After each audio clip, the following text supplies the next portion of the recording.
Dalam video bagian kedua kuliah ke-6 Matematika Teknik ini akan dipelajari bagaimana menyelesaikan persamaan linear dengan cara iterasi.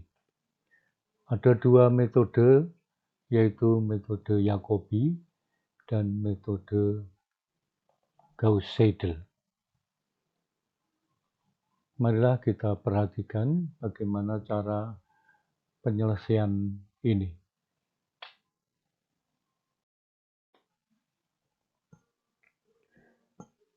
Metode-metode sebelumnya yaitu metode dengan cara matrik, kemudian Gauss-Jordan serta eliminasi Gauss.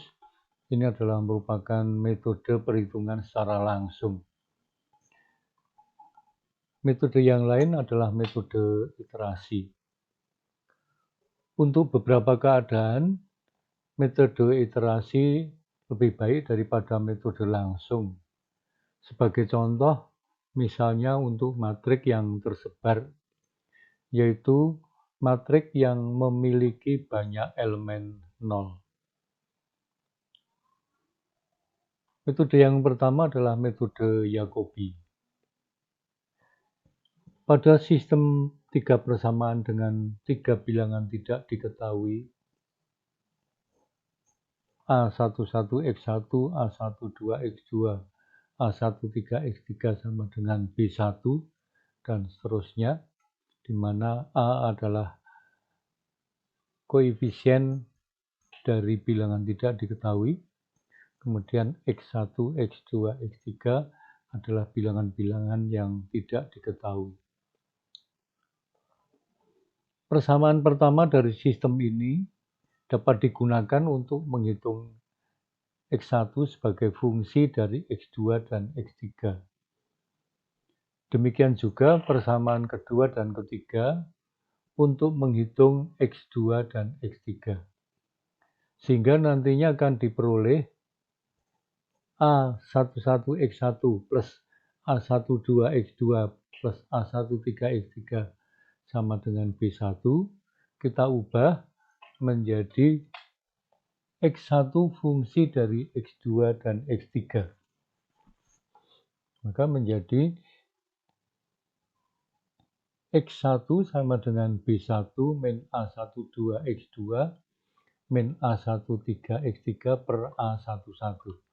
Jadi ini kita bawa ke ruas kanan, kemudian dibagi dengan A11. Demikian pula untuk persamaan yang kedua, kita ubah menjadi X2 sama dengan B2 min A21X1 min A23X3 per A22, serta yang ketiga X3 sama dengan B3 min A31X1 min A32X2 per A33. Jadi kita memperoleh 3 buah fungsi. Kemudian hitungan dimulai dengan memasukkan nilai awal sebarang untuk variabel yang dicari. Nah, di sini biasanya kita gunakan angka 0. Nilai perkiraan awal tersebut disubstitusikan ke ruas kanan untuk mendapatkan nilai perkiraan yang kedua. Jadi contohnya di sini X1 sama dengan B1 min A12X2 min A13X3 per A11.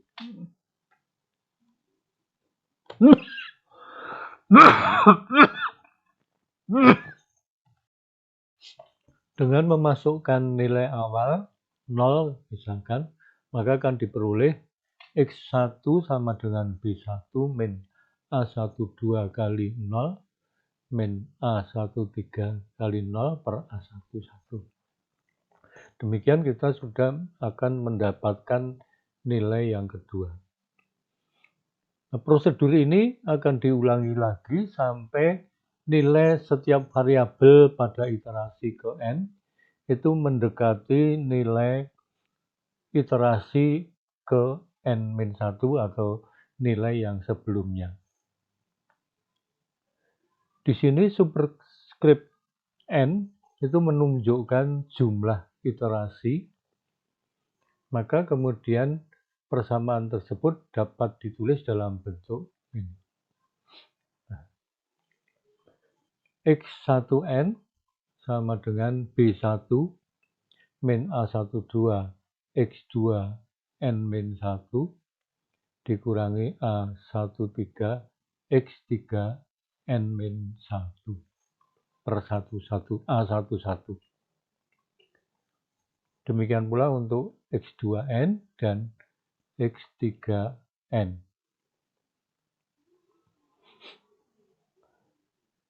Iterasi hitungan kita hentikan setelah diperoleh nilai X1N-1 itu mendekati nilai X1N.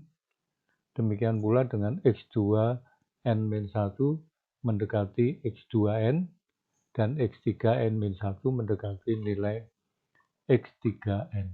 Artinya adalah bahwa nilai sebelumnya dan nilai yang terakhir itu sudah sangat dekat. Atau setelah dipenuhi kriteria berikut ini. Kita menghitung kesalahannya. Jadi epsilon A sama dengan nilai XIN min 1 per XIN kalikan 100 itu lebih kecil dari epsilon S. Dengan epsilon S adalah batasan ketelitian yang dikehendaki. Jadi tidak harus selalu diselesaikan sampai sekian banyak langkah. Bisa saja kita menetapkan suatu batas tertentu di mana nilai itu sudah bisa kita terima. Kita lihat pada contoh 4, kita punya 3 persamaan, 3 bilangan tidak diketahui, seperti terlihat di sini. Akan kita selesaikan dan kita ubah persamaan tersebut, dan di sini pemilihan bilangan tidak diketahuinya itu tidak selalu bahwa persamaan pertama harus X, persamaan kedua harus Y, persamaan ketiga harus Z, tetapi kita boleh memilih misalkan persamaan 1 Y, kemudian persamaan 2 Z, persamaan ketiga X, itu bisa saja kita lakukan seperti itu. Di sini saya akan mengubah persamaan pertama itu akan menjadi X sama dengan 5 min Y plus Z per 3. Kemudian Y sama dengan 20 min 4X plus 3Z per 7. Dan yang terakhir Z sama dengan 10 min 2X plus 2Y per 5. Kemudian kita masukkan nilai awal yaitu X, Y, Z sama dengan 0. Kemudian kita hitung X yang kedua. X, Y, Z yang kedua. Kita masukkan nilai 0 di sini. Maka diperoleh 1,6667. Kemudian Y dengan cara yang sama diperoleh 2,85714 serta Z sama dengan 2. Terlihat di sini bahwa nilai iterasi pertama ini tidak sama dengan nilai awal yang kita masukkan. Maka iterasi kita lanjutkan dengan memasukkan nilai baru tadi, nilai X aksen, Y aksen, Z aksen ke dalam persamaan untuk menghitung X double aksen, Y double aksen, dan Z double aksen serta kesalahan yang terjadi. Jadi nilai-nilai ini kita gunakan untuk menggantikan X, Y, dan Z pada iterasi yang kedua. Nah, kita masukkan di sini, maka diperoleh 1,38095.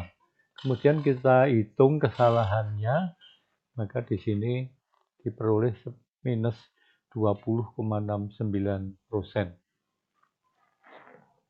Kemudian Y2, masukkan X1 dan X3, maka diperoleh 2,76190.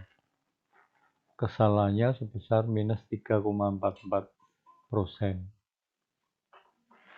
Dan Z sama dengan 2,47618 dengan kesalahan 19,23%. Nah, terlihat di sini bahwa ini masih berbeda dengan nilai sebelumnya. Maka kita lakukan langkah-langkah selanjutnya dengan cara yang sama, memasukkan nilai-nilai baru tersebut ke dalam persamaan ini. Demikian itu kita lakukan, dan untuk mudahnya di sini saya akan menggunakan Excel. Jadi kita gunakan ini tabel iterasinya. Jadi ini anggap saja ini masih kosong. Kemudian persamaannya kita tuliskan. Y juga. Kemudian Z. Nilai awal yang kita masukkan adalah 0. X0, Y0, dan Z0. Ketika masuk ke persamaan ini akan diperoleh 1,667. Kemudian di sini diperoleh 2,8571 dan Z2. Nah, ini akan menjadi nilai baru. Ini kita pindah ke kolom sebelumnya, maka akan diperoleh nilai akhirnya yang kedua. Tinggal kita copy saja kalau dengan menggunakan Excel. Kalau manual ya harus dihitung langkah-langkahnya, harus kita hitung, masukkan ke dalam tabel ini. Termasuk juga di sini kesalahannya juga sudah kita hitung. Demikian nanti akan terlihat ini caranya seperti itu. Jadi kita tinggal masukkan saja rumusnya sesuai dengan ini. Kemudian kita copy di enter. Nah, nanti hasilnya akan terlihat seperti ini. Nah, kita lihat bahwa sampai pada langkah ke 1, 2, 3, 4, 11.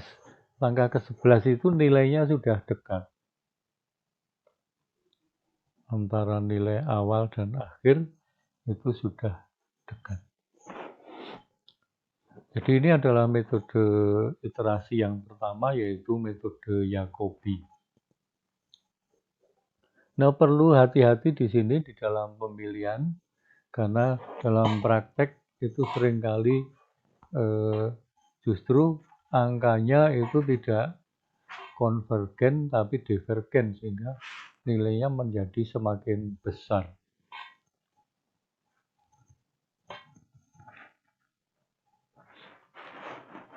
Metode iterasi yang kedua adalah metode Gauss-Seidel.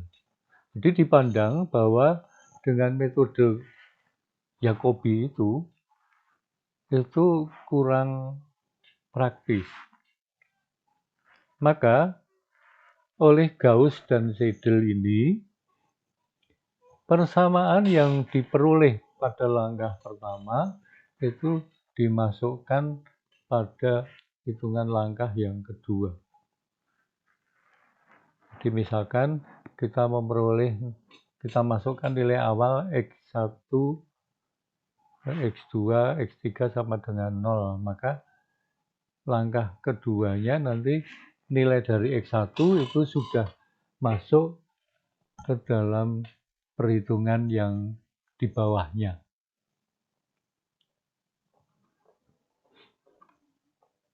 Jadi seperti pada metode Jacobi, akan kita ubah menjadi ini sama seperti tadi.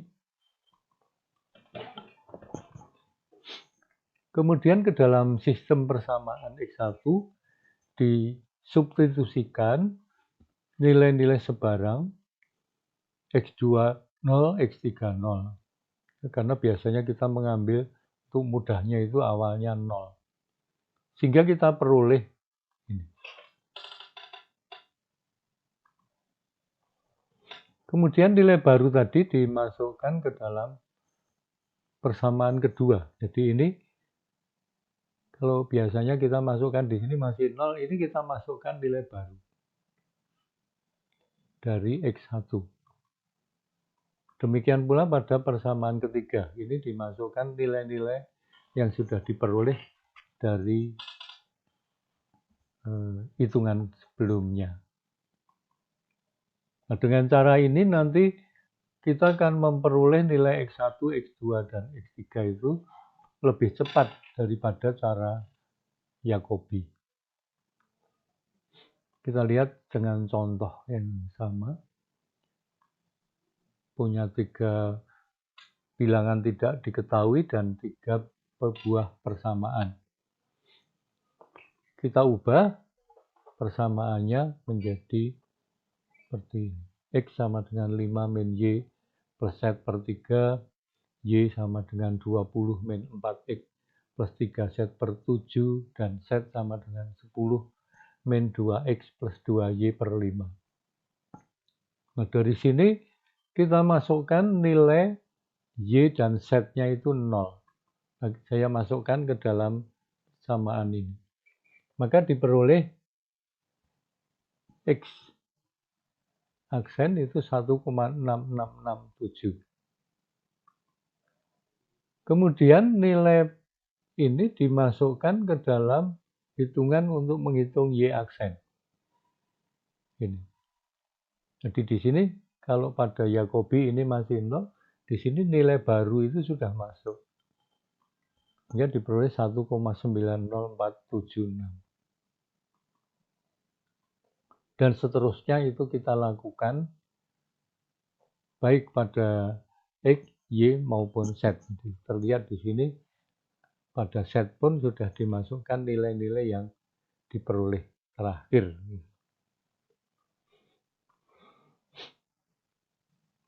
Karena nilai X aksen, Y aksen, dan Z aksen yang diperoleh tidak sama dengan pemisalan,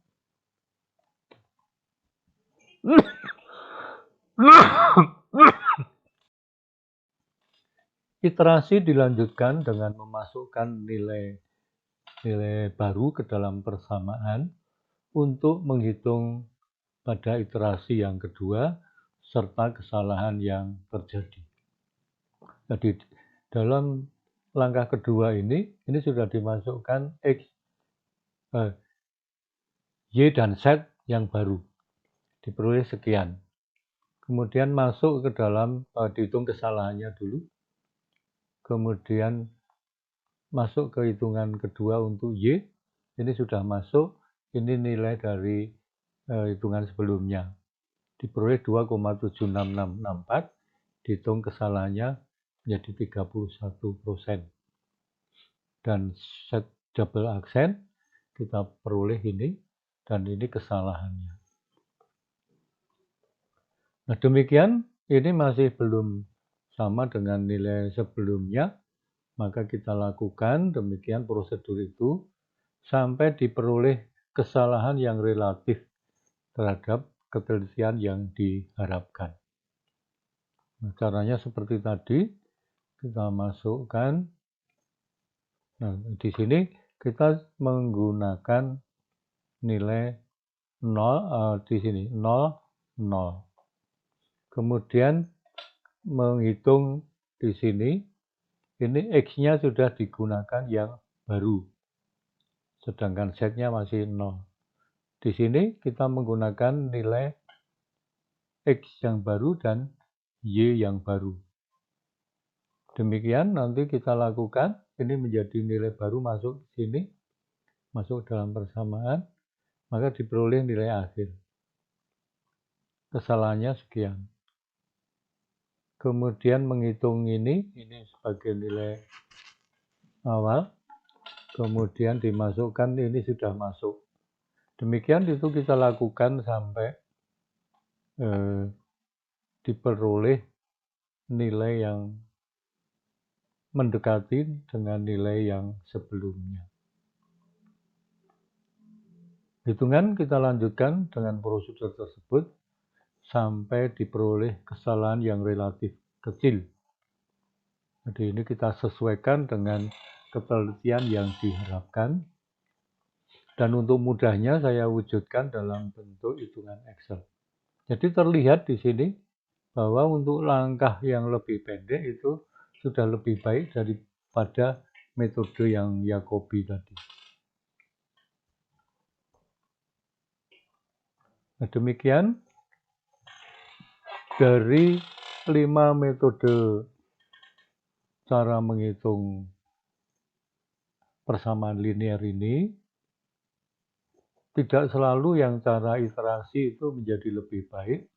Di dalam praktek seringkali ditemukan malah justru pada dengan Jacobi dan Gauss-Seidel ini justru nilainya menjadi lebih besar, menjadi konvergen.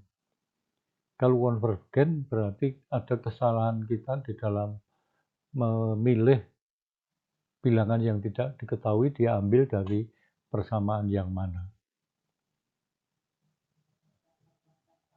Dan nanti di dalam ujian silahkan dipilih salah satu metode yang paling mudah bagi saudara dan tentu saja perlu dilatih. Kalau menurut saya dari 5 metode ini yang paling mudah adalah metode eliminasi Gauss, itu yang paling mudah cara pelaksanaannya. Demikian materi metode numerik untuk persamaan linear. Semoga bisa dimengerti. Kemudian minggu depan April kita sudah masuk ke ujian. Silakan untuk banyak berlatih. Demikian pertemuan kali ini. Semoga semuanya selalu sehat dan jangan lupa untuk bahagia.